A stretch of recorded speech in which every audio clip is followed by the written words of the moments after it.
Hey guys, how you doing? WoolyWhiteRhino here. I am going to go over some OBS settings that I use to stream. I've had a few questions and requests to do it, as well as I can't really go over it while I'm streaming a game because it breaks up the flow or the rhythm, or the goal or the objective of what I'm doing that day. I don't mind discussing it, though going into the final details is kind of a bit harder as well.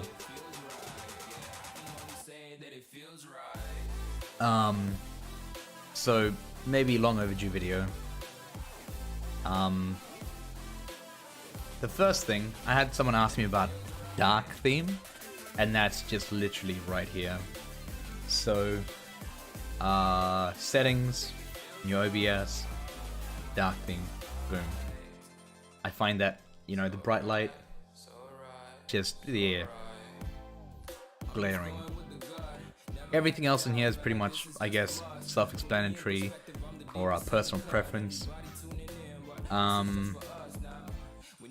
guess maybe the only thing you would want to look at would be output. You know, when you press start streaming, do you want it to ask you yes or no? Some people might accidentally start streaming and not realize it.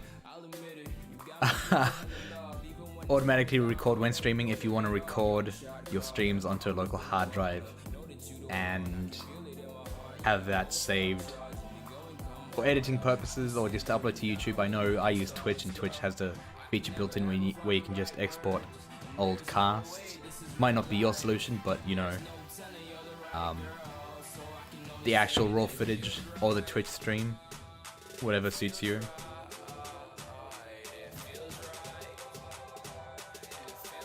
Source alignment and snapping is in relation to how objects you put on your source, which is what you can see in here. I'll give you a better look at that. How they actually interact with the grid that's there. Do they snap? What do they snap on? All that stuff. So that's probably just personal preference. Yeah. I have mine open. I just hate things being closed in the trays, so still running, taking up resources. Stream key, pretty self-explanatory. If you, don't know how to find your stream key, I'm sure you can find some resources on that online. Maybe I'll also link so you can find it on your Twitch dashboard. Though I'm not too sure about all the others. You're gonna have to figure that out for yourself because I stream on Twitch. So I have mine set up to Twitch. Now, with output, it'll also affect what server you select. And I'll go into that in just a bit. I have Sydney selected, because not only is it the best, it's conveniently the closest because I live in Australia. Closest won't always be the best, so you want to keep that in mind. Now, screen's gonna go black here in a second, so I've just got to open this. Now, this is Twitch bandwidth test. What you want to do is get your stream key, and I always select automatic. But you want to select the region you're in. If you have time, run a longer test. It'll probably pay off. And what it'll show you is what your bandwidth is to the server, as well as the quality. You want above 80. The higher the better quality, and you want a decent bandwidth to sustain your stream. So for example's sake, you know, let me just abort that. I'll just jump over here to show you. My canvas resolution, which is the OBS display, is 1080p because that's the screens that I use, and I have it scaled down to 720p in here. Not over here. You definitely don't want to do it twice. So I downscale mine in video to 720p, but I digress.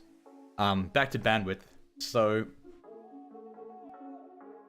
I have a total, not all the time. At the moment, I have a total of 6,500 kilobits per second. So for 720p at 30 FPS, I know that for a good image fidelity, which is the quality, per pixel, I guess. I want around 3000. 2500, you know, for slower games, maybe Hearthstone, or even lower than that, because it's just not moving that much. It doesn't have to update too often. But for first-person shooters, higher is better, and I will link a resource for that. You can work it out. Custom buffer size is the best way to explain it. If there's a lot of data that has to be sent, or something happens and hang on, here we go, I know how to say it. Technically, Twitch says your custom buffer size should be 80% of your total bandwidth. So, in case something happens or there's more data to send out, it can be sent off. I generally keep mine respectable.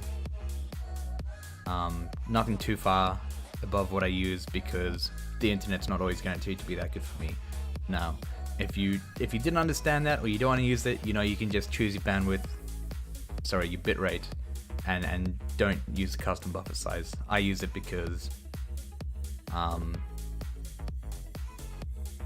it's just extra quality where I can muster it. Now, CPU usage, higher equals like a less performance impact on your CPU. So I have mine set to fast, because I have an i7 4770, and all the games that I play aren't too taxing on my rig. Like I game and I stream off the same one. I don't have an issue with it.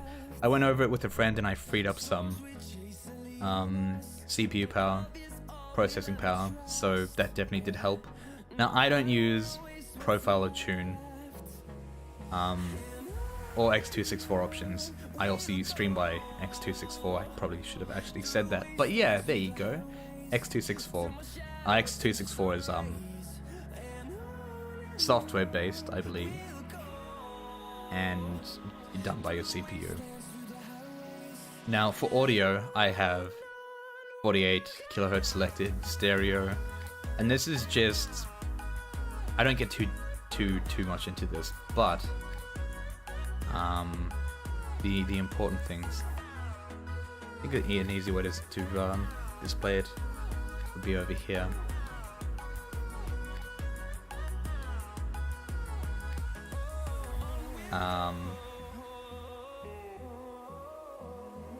So for my desktop audio, it's just pretty much what I can hear. There's that one there.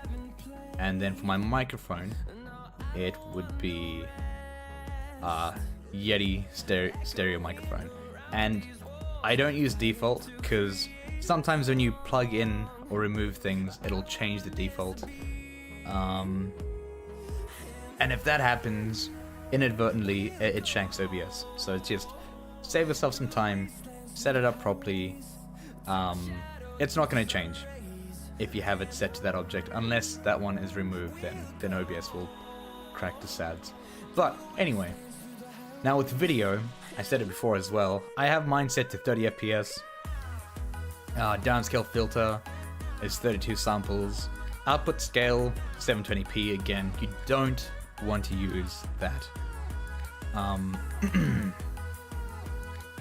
Your graphics card, I think, will downscale it.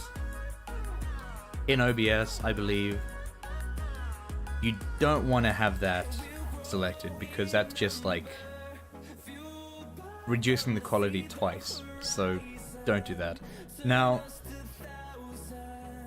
these are the hotkeys that I use for streaming while I'm live, so I can just flick between things, mute my microphone, unmute, or hide or show camera while changing scenes as well. So if I want to make it a toggle, which is usually what I do, I just usually have the same hotkey set twice. So for webcam, you know, double tap star over here, or mute, just tap 0 twice on my numpad. It's up to you. I know a lot of people use Elgato Stream Decks or whatever suits them. Just personal preference. Find something that fits your need and go with that. Now, with the advanced settings, I don't I think the only thing I changed was above normal, so my OBS can have priority to the CPU. Everything else, I don't think I've changed. The only thing I would change would be stream delay, which I don't use anyway. Yeah, that's really about it. Now, someone did ask me, actually, about... I'll have these resources in the link in the YouTube video. Someone asked me about how do I order things, like what is first and what's not. So I can't really hide that because then you won't see.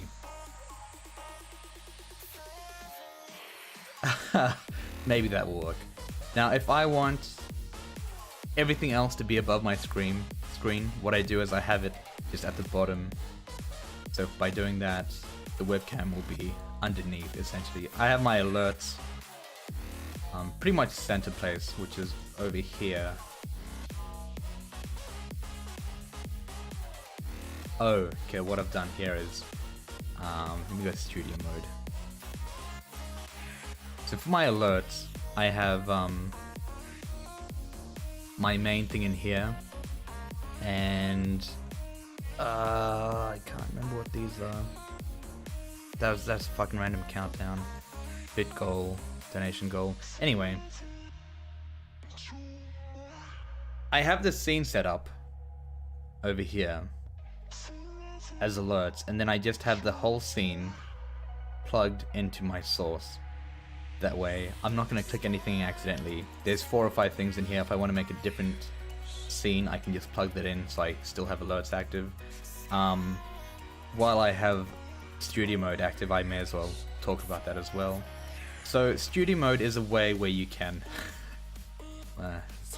studio mode is a way where you can edit things live while you're streaming and have the changes not made active until you're happy. So over here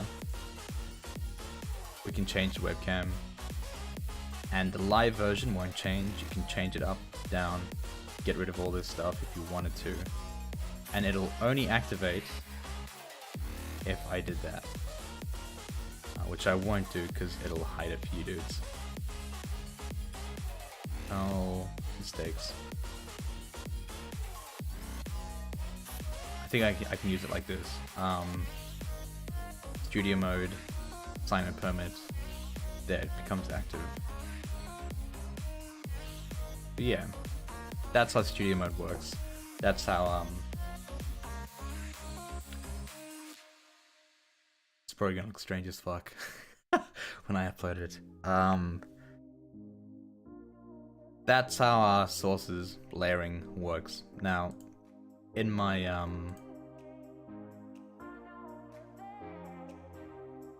what was it, green screen tutorial? There you go.